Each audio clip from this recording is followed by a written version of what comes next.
मुलांनो, या 5वीच्या युनिट 4मध्ये आपल्याला आता जायचं आहे आणि पाहायचं आहे. गुड मॉर्निंग हा शब्द दिलेला आहे. गुड मॉर्निंग सुरुवातीला दिले. या शब्दाकडे थोडं लक्ष द्या. गुड मॉर्निंगमध्ये हे जे आर आहे हे म्हटलं जात नाही, सायलेंट असतं. बऱ्याच वेळा आपण गुड मॉर्निंग म्हणतो, पण ते चुकीचं आहे. ते गुड मॉर्निंग म्हणायचं. आता यानंतर हे चित्र पाहायचं. या चित्रात तुमच्या युनिट 4मध्ये हे पुस्तक उघडून जर तुम्ही पाहिलं तर या पुस्तकामध्ये चित्र दिले, त्या चित्रामध्ये जे वर्णन केले ते पहा. बघा आता काय दिले इथं. हा मुलगा या नजरेने बघतोय. डोळे कसे आहेत त्याचे, गाल, स्मित. मी काहीतरी नवीन करतोय, मी काहीतरी दाखवतोय, माझ्यामध्ये कुठली तरी ऊर्जा आहे, माझ्यामध्ये कुठले तरी गट्स आहेत, माझ्यामध्ये कुठलं तरी पोटेन्शियल आहे हे दाखवते. त्याच्यानंतर खाली बॉटल आहे, फुगा आहे आणि पाणी आहे बाटलीमध्ये. नुसतं पाणीच नाही, पण इथं एक काहीतरी आहे. आता हे काय आहे हे सगळं साहित्य जमा करून तो मुलगा आपल्याला काय दाखवतोय, एक प्रयोग दाखवते. तो प्रयोग कोणता, ते साहित्य कोणतं, त्यातून होतंय काय, हे सगळं आपल्याला बघायचं. हे बघताना इथं आपल्याला व्याकरणात्मक दृष्टिकोनसुद्धा ठेवायचा, वैज्ञानिक दृष्टिकोनसुद्धा ठेवायचा आणि मनोवैज्ञानिक मानसशास्त्रीय दृष्टिकोनसुद्धा ठेवायचा. आत्ताच तुम्हाला सांगितलं, आपल्या चेहऱ्यावरचे हावभाव राग आल्यास, हसू आल्यास किंवा मग आश्चर्य व्यक्त करताना कसे असतात हेही आपण जर बघितलं तर आपल्या लक्षात येतं की कोणती क्रिया मनामध्ये चालली आहे. पहिलं वाक्य, I am going to present and experiment. इथं आय दिले, आय नंतर वरच्या बाजूला कॉमा दिले, हा कॉमा दिले म्हणजे इथलं एक अक्षर असतं ॲम. या क्रियापदामधलं एम असं असतं खरं तर. तिथे ते कॉमा देऊन तो शब्द उडवला आहे आणि दोघाला एकत्रित केलं आहे, शॉर्ट फॉर्म केला आहे.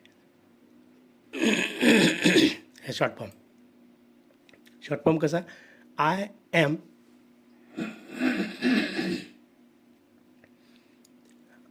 Am going to. आता हे दोन शब्द एका जागी घ्यायचे, हे दोन संयुक्त क्रियापद आहे. त्याच्यानंतर इथं टू आहे आणि त्यानंतर हे प्रेझेंट आहे. प्रेझेंट याचा अर्थ तुम्ही काय घेणार, प्रेझेंट म्हणजे वर्तमान, प्रेझेंट म्हणजे उपस्थित है ना. आणि प्रेझेंट इथं जे होते ते तुमच्या अनुभवातलं एक प्रेझेंट म्हणजे कुठल्या तरी कार्यक्रमामध्ये आपण एखादी वस्तू त्याला प्रेझेंट करतो. तसाच इथं सेम पॅरलल अर्थ होतो, सादर करताय. मी तुमच्यापुढे एक प्रयोग सादर करत आहे. अपूर्ण वर्तमान काळ. अपूर्ण वर्तमान काळ म्हणजेच अपूर्ण काळ हे इंग्रजीमध्ये 3 नावाने ओळखले जातात. पहिलं नाव आहे इनकम्प्लीट, दुसरं नाव आहे प्रोग्रेसिव्ह आणि तिसरं नाव आहे कंटिन्युअस. अशी या काळाला 3 नावं आहेत. म्हणजे आपल्याला जर परीक्षेमध्ये या 3 नावापैकी एक नाव काळ विचारताना आपल्याला उत्तर देता आलं पाहिजे, समजू शकलं पाहिजे आणि ते येता 5वीमध्ये शिकायचं. ॲन एक्सपेरिमेंट, ॲन, A&D हे उपपद आहे. इथं ॲन वापरले कारण एक्सपेरिमेंट हा शब्द आहे, इथं ई आलेला आहे. एक्सपेरिमेंट म्हणजे प्रयोग आणि एक्सपेरिमेंट हा शब्द म्हणजे काय, प्रयोग आहे. तर या शब्दाचं स्पेलिंग पाठ करताना याचे 2 तुकडे करायचे, EXPER आणि IMENT.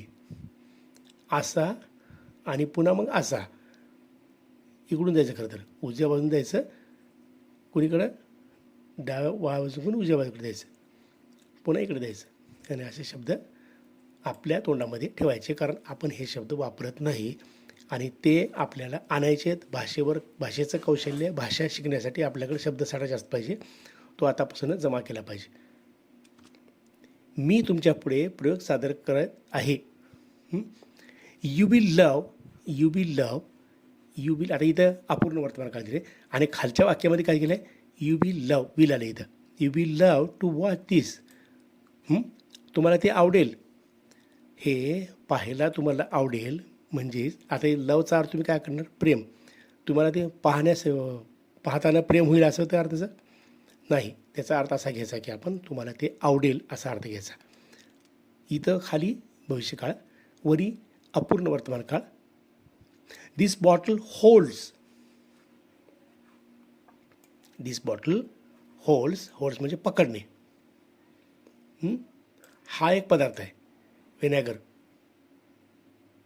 हा एक पदार्थ आहे आणि तोच पदार्थ कुठं आहे तो बघायचा प्रयोगामध्ये. व्हिनेगर तुम्हाला माहिती आहेत कशात घालतात, तो कशात घालतात व्हिनेगर पदार्थ.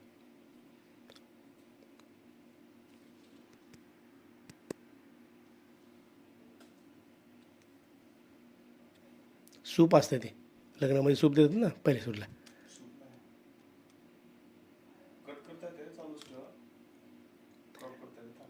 दिस बॉटल होल्ड्स बेकिंग सोडा.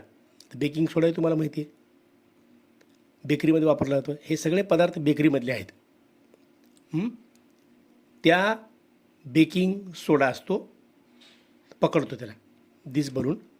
आता हे जे दोन वाक्य दिलेले आहेत मुलांनो, या दोन्ही वाक्याकडे लक्ष दिल्यानंतर असं होतं की इथं साधा वर्तमान काळ आहे. This is simple present tense because this is subject, this is verb and this is object. Now another sentence. This balloon is subject, holds is verb and baking soda is object. म्हणजे कर्ता, क्रियापद, कर्म हे तुमच्या लक्षात आलं का.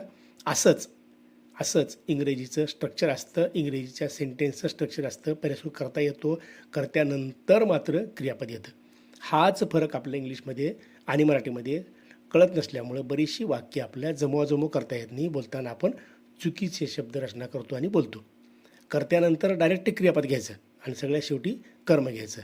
आपल्या मराठीमध्ये कसं असतं, कर्ता नंतर कर्म असतं आणि सगळ्यात शेवटी क्रियापद असतं. एखादं उदाहरण जर बघितलं आपण किंवा यालाच बघितलं आपण, this bottle holds vinegar, this bottle holds baking powder. Balloon हा फुगा बेकिंग पावडर पकडतो.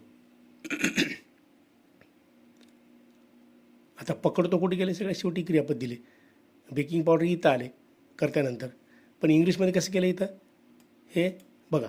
हाच फरक आपल्याला लक्षात घ्यायचा आहे. Now I will fit the balloon. मी काय करतो आता, तो फुगा तिथे लावतो. कुठं लावतो, फिट करतो. कुठं फिट करतो, बाटलीच्या तोंडाला. On the mouth of the bottle like this. म्हणजे आता यासारखं, इथं लाईक आहे. लाईक म्हणजे काय, सारखं, यासारखं. मी याच्यासारखं काय करतो, यासारखं त्या तोंडाला बाटलीच्या फुगा लावतो. Now I will lift the balloon. I will lift the balloon. नंतर फुगा सोडतो. फुगा तिथे चिटकावल्यानंतर फुगा सोडतो. हातात धरत नाही पण आम्ही. पुन्हा ते चित्र आणि पुढचं वाक्य बघायचं आपल्याला आता. Then the soda will fall in the bottle. आणि मग त्या फुग्यातला सोडा काय होईल, खाली हळूहळू हळूहळू त्या बाटलीत पडेल. सोडा पडल्यानंतर काय होतं, अँड देन जस्ट वॉच. आणि नंतर मग थोडं इथे काय केले, डॅश मारले बघा. इथं हे जे डॅश मारलेत, इथं काय म्हणते, थोडं वाट बघा, थोडं वाट बघा. जस्ट वॉच, पहा. आणि पुन्हा दिलं उद्गाराचे चिन्ह इथं. याचा अर्थ असा आहे, काहीतरी नवीन व्हायले तिथं, चमत्कार व्हायला आहे, त्यासाठी ते वापरले. The balloon blows up. Blows हवा भरली जाते मध्ये, हवा भरली जाते. सोडा असताना मध्ये खूप कमी होता. सोडा खाली गेल्यानंतर काय झालं, तो पुन्हा फुगायला लागला. आता फुगायचं कारण काय दिलं इथं काही. Van you mix soda and vinegar. म्हणजे तुम्ही ज्यावेळेस सोडा आणि व्हिनेगर मिसळतो त्यावेळेला काय होतं, इथं बघा, हे सुद्धा सिम्पल प्रेझेंट टेन्सचं वाक्य आहे. यू आहे इथं, यू नंतर मिक्स आहे. मिक्स म्हणजे काय, मिश्रण करणे. आणि व्हेन आहे, हा खरं तर प्रश्नार्थक शब्द आहे, प्रश्न तयार करायचा शब्द आहे. परंतु काही ठिकाणी इंग्रजीमध्ये प्रश्नार्थक शब्द हा कनेक्टिव्ह वापरला तो दोन वाक्याला जोडणारा. इथं व्हेनचा अर्थ जेव्हा. जेव्हा नंतर इथं जेव्हासाठी काय दिले, व्हेन वापरले, पण तेव्हासाठी इथं कॉमा दिले. त्या कॉमाला तेव्हा म्हणायचं, जेव्हा तुम्ही तेव्हा असं. A gas known as a carbon dioxide forms. आता बघा हे सोपं सांगितलं आहे. याच्यामधून म्हणजे सोडा आणि व्हिनेगर यांचं मिश्रण झाल्यानंतर त्या मिश्रणातून कोणता वायू तयार होतो, तर कार्बन डायऑक्साईड, जो आपण नाकातून सोडतो. जो कार्बन डायऑक्साईड वनस्पती घेतात. आपल्याकडून सोडलेला कार्बन डायऑक्साईड वनस्पती घेतात. म्हणूनच वनस्पतीला काय सांगितलं आहे, आपलं जीवन समोर राहते. म्हणून वनस्पती म्हणजेच काय, झाड, वृक्ष तोडायचे नाहीत. त्याचं कारण असंच. त्यामध्ये कोणती झाडं जी जास्त मोठी पाण्याची असतात, जी 12 महिने हिरवी असतात, आंबा असेल, लिंब असेल, कडुलिंब असेल, वड असेल, पिंपळ असेल, ही झाडं खूप जास्त कार्बन डायऑक्साईड सोडतात. काही झाडं अशी आहेत की रात्रंदिवस कार्बन डायऑक्साईड घेतात. कार्बन डायऑक्साईड घेतात आणि ऑक्सिजन सोडतात दिवस रात्र. त्यामध्ये तुळस, आपल्या घरासमोरली जी तुळस असते ती दिवसासुद्धा काय करते, कार्बन घेते आणि ऑक्सिजन सोडते. रात्री देखील तेच करते. पण बरीचशी झाडं काय करतात, उदाहरणार्थ आपण बाबळी झाड घेतलं तर बाबळी झाड काय करते, दिवसा कार्बन डायऑक्साईड घेतं, ऑक्सिजन सोडतं, पण रात्री मात्र ते ऑक्सिजनच घेतं आणि कार्बन डायऑक्साईड सोडतं. म्हणून बाबळीच्या किंवा दुसऱ्या कुठल्याही झाडाखाली गेल्यानंतर अंगावर पुरळ येतात. आता ते आपलं तिकडं जायचं नाही, इथं जायचं आपल्याला, की परत आपल्या इकडेचं की त्या बाटलीमध्ये एक वायू तयार झाला, फॉर्म्स बनतो. फॉर्म्स म्हणजे बनणे. फॉर्म म्हणजे तो फॉर्म भरणे नाही. फॉर्म नाही. आपण जे फॉर्म भरतो परीक्षेचा वगैरे, तो फॉर्म नाही. इथं काय होतं, बनतो घ्यायचा अर्थ. फॉर्म म्हणजे बनतो. हे फॉर्म काय आहे, हे नियमित मूळ क्रियापद आहे ज्याचं ईडी लागून भूतकाळी होतं. The balloon blows up because of the gas. हा फुगा फुगतो इथं करता आणि हे क्रियापद. बलून एकच आहे, फुगा एकच आहे, तृतीय पुरुषी एकवचनी करता असल्यामुळे क्रियापदाला येस लागले. अप फुगतो, बिकॉज कारण त्या गॅसमुळे. तो जो वायू तयार झालेला आहे त्या वायूमुळे फुगा फुगतो. Thank you for watching my experiment. याच्या पलीकडे काहीही नाही. थोडक्या शब्दामध्ये इथं कार्बन डायऑक्साईड कसा तयार होतो हेही सांगितलं आहे. कोणतं मिश्रण केल्यानंतर कार्बन डायऑक्साईड तयार होतो हेही सांगितलं आहे. त्यानंतर तो फुगा वर फुगतो. त्याचं एकमेव कारण म्हणजे त्याला जागा नसल्यामुळे. इथं बघा त्या बाटलीमध्ये, या बाटलीतून कार्बन डायऑक्साईड वर जाताना त्याला जागा नसल्याने तो काय करतो, जिथे जागा असेल तिथे जातो आणि या फुग्यामध्ये गेल्यामुळे त्या फुग्याचा आकार वाढतो. आता याच्यामध्ये तुमचे अनुमान, याच्यामध्ये तुमचे तर्क मांडायचे. हे असं का होतं आहे की खालून गेलेला वायू हा फुग्यामध्ये गेल्यास फुगा फुगतो. आपण सुद्धा काय करतो, खेळायला घेतलेला फुगा, वाढदिवसाला फुगा आणतो आपण आणि त्याला काय करतो, तोंडाला धरून त्याच्यामध्ये हवा भरतो. त्यात हवा भरली, फुगली की हवा फुगली काय होतं, फुगा फुगतो. मग तुम्ही एक छोटासा हा प्रयोग करून बघायचा. बाजारामध्ये मिळते, काय मिळते, हे आणि हे मिळते. हे दोन्ही मिश्रण करायचं, फुगा चिटकवायचा, तोंडाला फुगा लावायचा आणि मग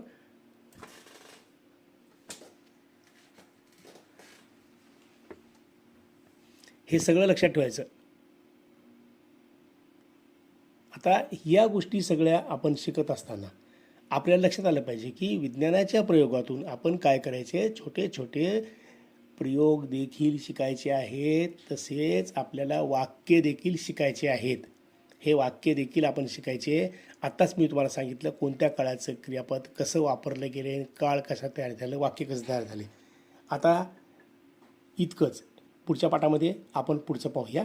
इथं सगळ्या प्रकारच्या क्रियापदाला थँक्यू फॉर वॉचिंग. इथं फॉर म्हणजे करिता, पाहण्याकरता मी तुमचे धन्यवाद, माझा प्रयोग पाहण्याकरता तुमचे धन्यवाद असं इथं म्हटलं आहे. हेच तुम्ही करायचं. असे छोटे छोटे प्रयोग करून त्याचं वर्णन तुम्हाला करता आलं पाहिजे. तसंच तुम्ही वर्णन करा.